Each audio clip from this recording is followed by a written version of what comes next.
If I told you strangers from failed countries were walking around your kid's cereal factory, urinating on the walls, defecating on the floor, and nobody at the plant would say a word because they're afraid of being called a racist, would you still trust what's in the box in your counter? Tonight, we're going to be talking about something way more dangerous than a balloon over Montana or a TikTok ban. We're talking about who's touching your food and why the people in charge desperately want you to shut up about it. Anyway, guys, welcome back to the channel. I'm Jack with Black Scout Survival. We just did a deep dive last night on post-World War II Christian PSYOP, and guys, you showed up. Massive support, massive comments, insane retention. And that told me one thing, that you're not scared of the dark conversations. You want to know how the machine actually works, man. It was incredible.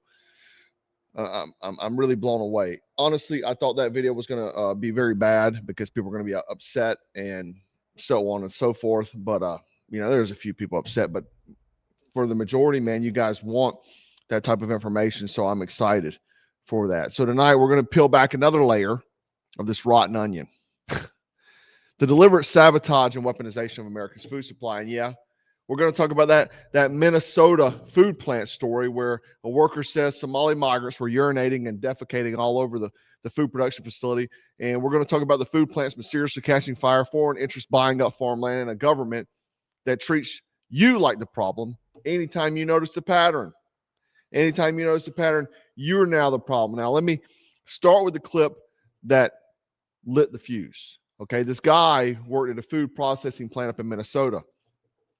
He comes forward and says, inside the plant where food for American families is being made, Somali workers were urinating in corners, defecating everywhere, smearing filth around, treating the place like it was a public latrine instead of a production facility, bringing in cockroaches and so on. Let's check it out. Major food production facility that supplies the United States and Canada with food. I watched as they brought Somalians in, and they began to urinate and defecate wherever they please within this food production facility plant. We had to put up signs explaining how to use the bathroom correctly, but yet it was never corrected. I seen as grown men wash their genitals within the sinks, made homemade bidets from the garbage in the break rooms, and then brought in a roach infestation to the plant. Once again, I will tell you this is a major food production facility and cannot shut down for anything. I did, however, have it shut down once for a lockdown due to one of them returning to the food processing facility with a knife. It's a real problem, and it's a major reason why I left Minnesota. Wow. He says management knew, man. He said, people complain, nothing changed because nobody wants to be the guy who says, hey, man, maybe the people imported by the plane load from a collapsed country shouldn't be handling American food unsupervised. Now, the other thing is that if you didn't know, Obama was behind that push of the Somali migration into Minnesota. That was part of his pet project. But let me make this clear before all the Reddit lawyers and Twitter hall monitors start crying in my comment section. This is not about, I never blanket statement, number one. Okay, I know a lot of people doing this, and for some reason in the conservative realm, I mean, hell, leftists do it too. But people blanket statement, they say every person, this and that. I'm not saying every Somali. I'm not saying every immigrant, and I'm not saying every person that comes from another country, man. I'm not saying that it's everyone. But you have to be smart enough to look at statistical evidence, right? And note there's a problem. And the biggest thing I always say is if that groups of people, they say nothing against because they share the same pigmentation, then it is a problem. Okay, it is a problem. Because I'm not going to take up for someone doing some heinous shit just because they're white. I'm sorry, I'm just not. But this more so is about policy. This is about an elite class that imports massive numbers of people from failed states, failed countries, drops them straight into a sensitive infrastructure and tells you it's diversity while they cut corners on standards, training, and security. The problem isn't where somebody is born. The problem is who put them in that job with no assimilation, no accountability, and no respect for the culture they're working in. Look, dudes, I've been around. I have been to at least 15 countries. I probably more, honestly. I'd have to go sit down and count, to be honest, because I've stamped my passport more times than I've lost track. And everywhere I've gone, whether it was Europe, the Middle East, South America, it doesn't matter. They expect you to assimilate. They expect it from you. You follow their customs, their rules, their language, their culture, no excuses, right? I've been to countries where they could speak English, but won't, just for the fact they don't want to, right? It's basically an F you to you is the way it is, okay? So I've been to these places. So there's no excuses. But the moment, this is what really pissed me off, the moment Americans accept or expect the same basic standard here, suddenly it's racism, xenophobia, and every other buzzword the media can throw at the wall. It's insane, man. I've lived it. I've seen both sides of it, and the double standard is real. They expect, if you say something, why are these people not assimilating into our culture? Why are they not poo-pooing in the potty? Oh, you're racist. What? It's insane. That's how far we've veered off course here. You come to America, we have a culture here. We have expectations, we have standards. And shit, that goes for Americans too. People born here. Assimilate to the program. Assimilate to it. You know, we can't be taking care of you financially because you're too lazy to work. But this Minnesota plant is just also an indicator of these big corporations that want to outsource their labor to cut cost. To them, they'll still charge the hell out of you when you buy it at the supermarket, but they'll cut cost for these employees. And these are that H-1B visas and so on, right? These sort of things. These little, you know, the conservatives are big into this stuff, man. It's not just a leftist ideal. Trust me. Those big corporations donating money, big donors to the Republicans too. Oh yeah, man. I remember hearing Trump a few weeks ago. He was telling them basically we need foreign workers. Americans just couldn't do it. And then he was talking about the plant in Georgia.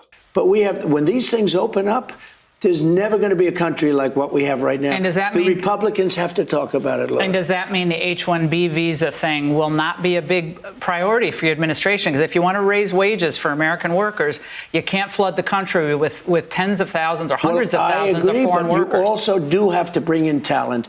When we have plenty of talented people here. No, you don't. We don't have talented people here? No, you don't have certain talents, and people have to learn.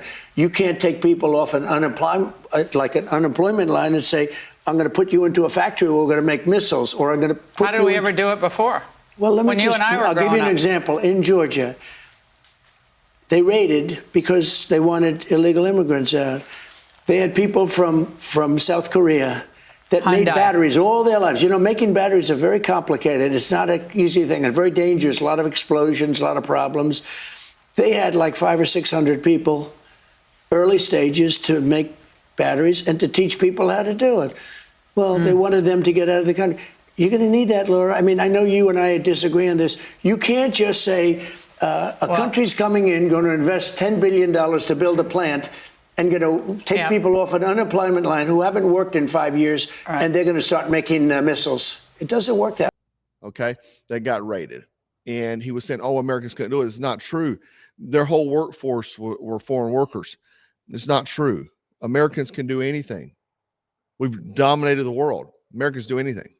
You're not going to tell me that we can't. Now, why does Minnesota matter? Why does this guy, his word, matter? Well, some of the major food processing operations in the state is General Mills, Land of Lakes, Schwann's, Pepsi, Coca-Cola, Kemp's Dairy, Pilgrim's Pride. And I'm sure you consume some of these products, right? And I'm not saying it happened at any one of these specific plants. I don't know which plant it was. And I'm not going to accuse a company I can't name. I'm not that guy. But what I am saying is Minnesota is a food hub. The stuff made there goes everywhere. You're talking about cereal, snacks, dairy, meat, drinks, nationwide brands that live probably in your pantry right now. So when a guy from that environment says, hey, people, we got guys defecating and urinating in the facility and nobody's really stopping it, the correct response is not be quiet, that's racist. The correct response is shut it down, sanitize, investigate everyone involved, top to bottom. To me, this is huge because whether you know this or not, part of food security falls under the Department of Homeland Security. It does. The Department of Homeland Security has control pretty much of all our food facilities because this is critical infrastructure. During the lockdowns, plants were still working because this is critical infrastructure. We have to eat. After 9/11, DHS got involved because obviously food supply can be contaminated, kill a bunch of Americans. If you recall back, you may or may not, but back in the early 90s, and I was a teenager then, so I don't recall specifics of it, but I do know it was a big thing where a terrorist was going and spraying listeria on food at a buffet. If you don't know, listeria can breach the womb and kill unborn babies. So it's a very serious thing. And but just so you know that this is a serious thing. You know, the problem is we just don't live in that country anymore. We live in a country where the feelings of imported workers are treated as more important than the health of American families. And I know some people are going to hear this and say, come on, Jack, man, that's too crazy. Nobody would allow that in a modern facility. Yeah. I told you before, I'm very familiar with this industry. But back even when I was in the Marine Corps, I went through anti and counterterrorism training with FBI. I watched real footage of terror cells operating inside the United States, training, planning, living right here. They didn't pack up and leave. They didn't dissolve. They didn't dissolve because we sung Kumbaya and did diversity seminars. They went quiet. They embedded. They waited. I just did a video a few nights ago about another guy that got popped. Okay, another ISIS-K terrorist. The same mindset is here. When you import large groups from countries riddled with corruption, war, and zero public health standards, you don't magically get Mayberry citizens on day one. You get the same behavior they had back home dropped into your infrastructure. Then we can add in things like language barriers, cultural clashes, fear of being called xenophobic if you discipline anyone. Managers trained in HR ideology, not hard standards. And trust me, that alone, if you've ever worked a job in your life and you have an HR department and you know what that does is drop standards.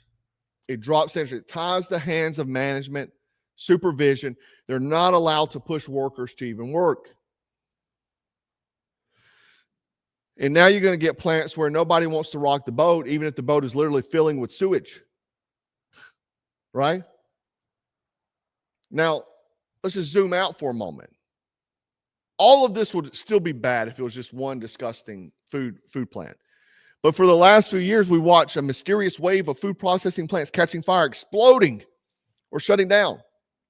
And I'm not saying every fire is a CIA operation. Sometimes it's a busted bearing, and it's just a busted bearing.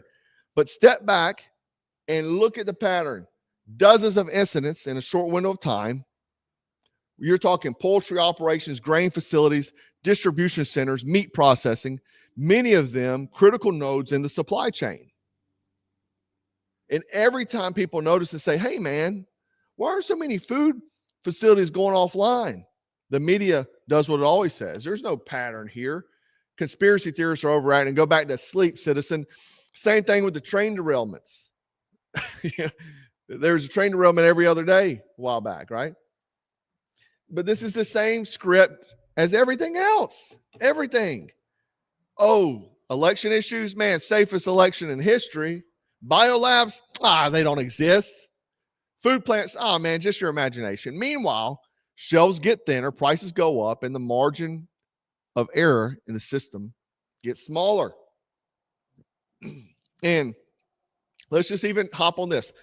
while all of this is going on, we've got foreign interests, especially from hostile countries, that have bought up a plethora of American farmland and fruit infrastructure. Okay. For y'all forget about this. You've seen the headlines. Chinese link companies buying land near military. Look at this. The amount of acres here. But Chinese link companies buying land near military bases. Look at all this. Some of these are nuclear sites.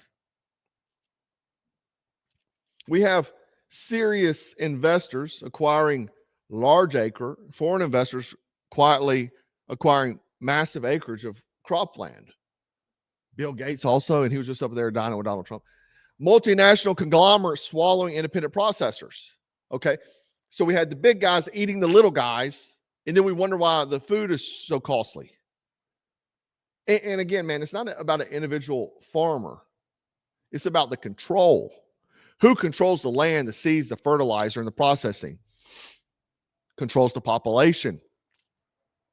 See, a lot of these people just outsource their farmland. So if they own the farmland, they just outsource it to a big name and they handle it. Okay. Just kind of happens. Or Bill Gates buys up, shuts it down, and puts a bunch of solar panels on it, because that's what's really happening in my area. All the farms is turning into solar panels. Thanks, Bill Gates. Right? You can survive a stupid government for a while. You can. You can survive propaganda even. But let me tell you what you can't survive. You can't survive without food.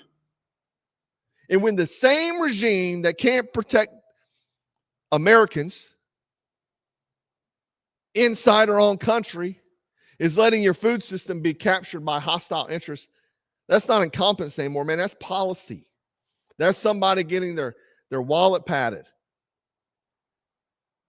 And so why am I even hammering on the Minnesota whistleblower story? Because it's a microcosm of the whole war we're in. If you think about it, man, import people from unstable countries with totally different sociological norms, drop them into essential infrastructure without assimilation, without strict standards, silence the workers who speak up, hide behind buzzwords like diversity and inclusion while ignoring basic sanitation and safety. You gaslight the public when anything leaks out. At small scale, that's one nasty factory. At a national scale, that's an entire civilization being hollowed out from the inside.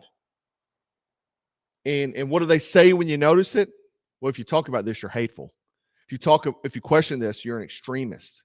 If you ask who approved the hiring pipeline, you're attacking democracy. No. I'm attacking dishonesty. I'm attacking corruption, and I'm attacking the idea that our kids' food is a social experiment instead of a sacred responsibility. And let's talk about something nobody in a polite society wants to touch. When you bring in large numbers of migrants and refugees, but you refuse to enforce assimilation, you don't get a melting pot. You get balkanized enclaves that function like a foreign colonies inside your borders. And some of these enclaves are the language of the street is not English anymore. The customs aren't American.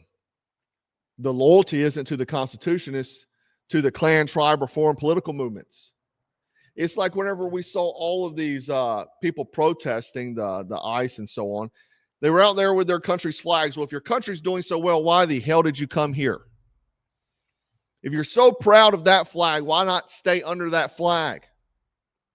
Does it make sense to me?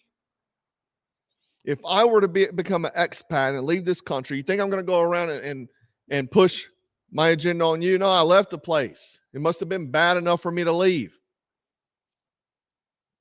The problem is that when these enclaves start staffing critical infrastructure, food plants, logistic hubs, even local government, because that's happening. Minnesota, right? They're trying to do that, or they did do that, Ilhan Omar. You've now tied your survival to people who may not even like your country. Again, not every migrant, not every Somali, not every anything, not every police officer, not every Marine, not every white guy. What I don't like blankets because it's ignorant. It's ignorant. But if you design a system where nobody is required to love this country, respect its values, or even share a basic hygiene standard, don't act shocked that shows up in your food facilities. Am I right? Now, if you layer on top of that a just-in-time supply chain that has no slack, right? Everybody's week by week. So plant catches fire, huge disruption. You have mega corporations consolidating smaller processors. Regulations that crush small family operations but give big players loopholes, because that's happening even under this administration. Tim Cook and all those guys, Bezos, they're getting Tim Cook went up and kissed the ring. Oh man, it's okay, Apple. You just make a little bit of product here. You keep doing over there, man. We'll take care of the tariffs. Don't worry about them iPhones. Yeah, we got you, dog. We got you. But small business, oh man, he's getting put through the rails. Now, I will say this: they have done some legislation trying to stop the foreign purchasing of farmland. However, they already own most of it, so it's talking about going forward. So, and some of this legislation has to be passed. So we don't know. It's probably gonna have so many loopholes in it that they're going to get away with. They don't care, because Lindsey Graham's probably getting a cut of it, right? And the other thing, we have a government obsessed with climate virtue signaling instead of hard resilience, man. Right? One contamination scare at the wrong facility and suddenly shelves are empty in multiple states. Prices spike even higher. And the same people who created the fragility come on TV and tell you, man, the solution is more control over what you eat. They want centralized food, digital rationing, carbon scores for your groceries. So you ask yourself, who benefits when the public loses trust in the private food system? The same people who benefit every time there's a crisis. The one selling you the bigger cage as a solution. It's always the bigger cage. It's never more freedom. And you know, if you and of course, if you dare say any of this out loud, the usual suspects show up. You've got the Twitter experts who learn everything they know about 20-second clip on I shouldn't say Twitter, I should say X. They'll learn everything from a 20-second clip on a BuzzFeed article, or they'll ask Grok. You've got the Discord commandos whose biggest act of courage is changing their username to resist 1776, while the DoorDash McNuggets to their mom's basement. These are the same people who generally believe food factories spontaneously combust like vape pens in 14-year-olds' pocket. And mass migration has a absolutely zero downside because Netflix said so. Meanwhile, actual working class Americans, the one on the factory floor, the ranchers and the truckers, are screaming from bottom up, something is wrong with the system. But you don't hear it from them because they don't have a degree from Harvard. You don't listen to them. The blue collar workers that actually do the jobs, that know the infrastructure, you don't know nothing, peasant. I got a degree from Yale. Now, if we talk threat assessments like an adult, what are the actual risks? Maybe intentional contamination, a disgruntled worker, ideologically motivated actor, or just someone with a contempt for Americans that can do real damage in a plant if nobody's watching. Maybe because the ice raids, hey, let's go really mess things up. Negligent contamination, poor hygiene, lack of training, language barriers, right? If they don't understand or care about sanitation, they can spread pathogens without even meaning to. Systemic over-reliance on such fragile nodes. When you centralize production into a few giant facilities, any disruption, fire, contamination, shutdown has a national impact. We have regulatory capture agencies that should be watchdogs get co-opted by the very corporations and NGOs they're supposed to regulate. And I've never seen a good NGO. Have you? Let me know. Then we had the political pressure. They want to downplay incidents, hide data, focus on the optics. So yeah, that Minnesota whistleblower story isn't just gross. It's a case study in how fragile and compromising the entire system really is. Now, if we had a serious ruling class, they'd be asking very simple questions right now. Which plant was it? How many workers were involved? What are the sanitation logs and inspection records? Who hired them? Who trained them and who ignored the complaints? Were any products recalled? Have there been similar reports in other states? Instead, we get silence, PR statements, and the same political class that imported this workforce telling us to be tolerant while they play roulette with our dinner plates. If this was a story about some right-wing guy making an off-color joke in a break room, CNN would be broadcasting from the parking lot for a week. They'd be down there in the parking lot at that facility. But when it's potential contamination in a plant feeding millions of people, suddenly move along, nothing to see here, guys. Yeah, and I always bring it back to the spiritual side because this is deeper than politics. In Scripture, eating together, sharing bread is sacred. It's a covenant. It's life. So what does it tell you when an entire system treats food as just another control lever? Poison the culture, poison the information, poison the education. And if that doesn't break people, start playing games with their food. Maybe water's next. When you have elites who hate the very people they rule over, because trust me, they don't care about us at all. Common sense goes out the window, right? They don't see you as citizens created in the image of God. They see you as a herd. You are watching a spiritual war play out in the most basic physical thing, what you feed your family. Now, practically, what can you do? Because I'm not here just to rant. I'm always trying to make you harder to kill. Here's what you can start doing right now. Diversify your food sources. Don't rely on one brand or one grocery chain. Mix in local farms, co-ops, farmers markets. When possible, buy from people you can actually speak to. Build a real pantry. And I'm not talking about the 3 extra cans of soup. I'm talking about months of shelf-stable food. You can rotate. Rice, beans, canned meats, freeze-dried meals, flour, the basics. Learn to cook from scratch because nobody knows how to cook anymore. They got that Uber Eats. They don't know how to cook. The less you depend on ultra-processed factory assembled food products, the less leverage the system has over you. You'll also be physically stronger. You'll be healthier, right? More resilient. Then start growing something, anything, man. Garden, balcony planters, microgreens, whatever your situation allows, dude. If they have those things in your house now, you can plant with the lights and the I think they're the hydroponic ponds or whatever, or not ponds, hydroponic planters, I think is what's called. Could be wrong, but you know what I'm talking about. But even a small operation teaches you how fragile and precious real food actually is. Support local producers, and when you find a trustworthy rancher, dairy, or just any farmer, support them like your family. These are the people who keep the nation alive when the corporate system fails, right? Stay vigilant at work. If you work in food production and you see filth, sabotage, or incompetence, document it, report it, escalate it. If they bury it, blow the whistle. Your loyalty is to the American people, not some DEI-obsessed manager who's terrified of HR. Period.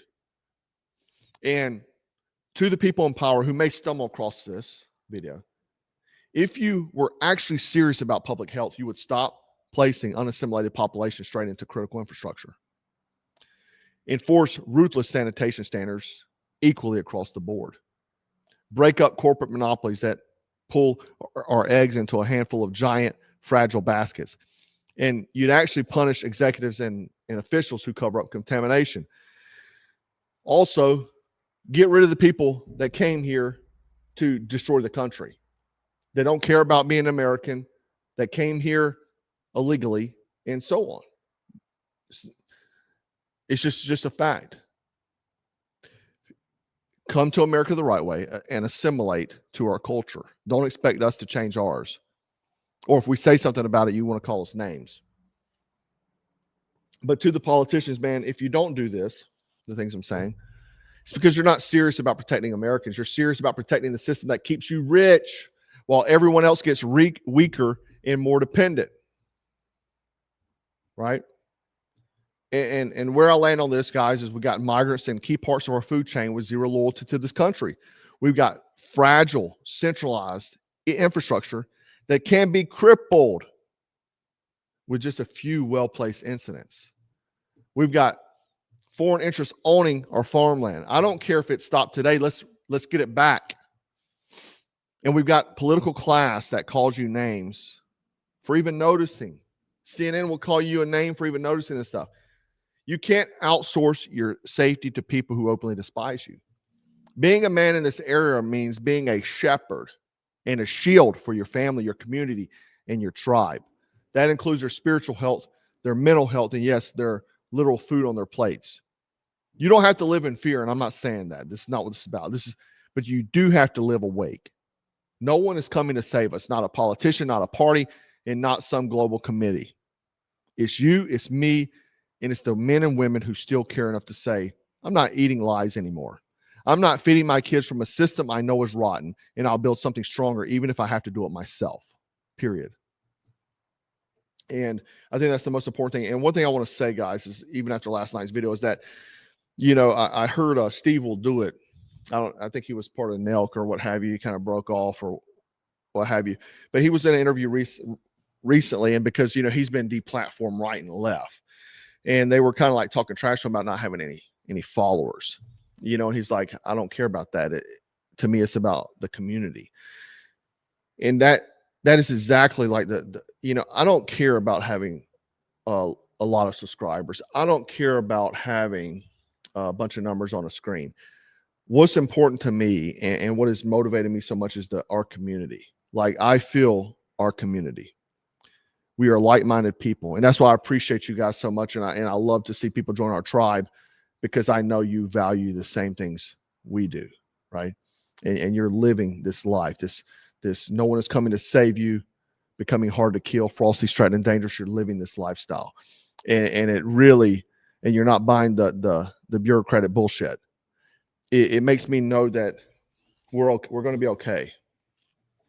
For a while, especially if you follow this channel since the inception, it's very far from where it started. But the thing is that it's also been growth for me as well. You've seen me evolve in my thoughts, ideologies, principles. Some things have always remained true, but the most important things have always remained true, right? Being resilient, hard to kill, knowing that Jesus Christ is our Savior, knowing that the Constitution is our most important document, and your family is the most sacred thing that you have. And those have always been the main things. Everything else is just noise. Doesn't matter if I back so-and-so or I drop off of this guy and I'm upset because this guy is now calling the Chester trafficking ring hoax and so on. It's because the values and moral standard is the most important thing. It's not about following people. And I know you think the same way. So if you got value from this, guys, do the usual. Drop a comment with where you're at on your food security, garden, pantry size, local producers you trust. If you want to, you don't have to, but just to help other people kind of get an idea in the comments. Community is not about listening to me talk on a microphone. Community is about the community, helping others improve, right? That's what I'm about. I want to help others improve and do better. Share this with someone who still thinks the food system is bulletproof and benevolent. Sorry. And if you want more deep dives, high info breakdowns like this, not just fear porn, but intel and solutions, because I always try to give solutions, make sure you subscribe with notifications on, because YouTube does not love channels like this. Anyway, guys, I appreciate you, and make sure you stay frosty, strapped, and dangerous. And remember, they can only control the people who refuse to take control of themselves. I'll see you in the next one. Black Scout.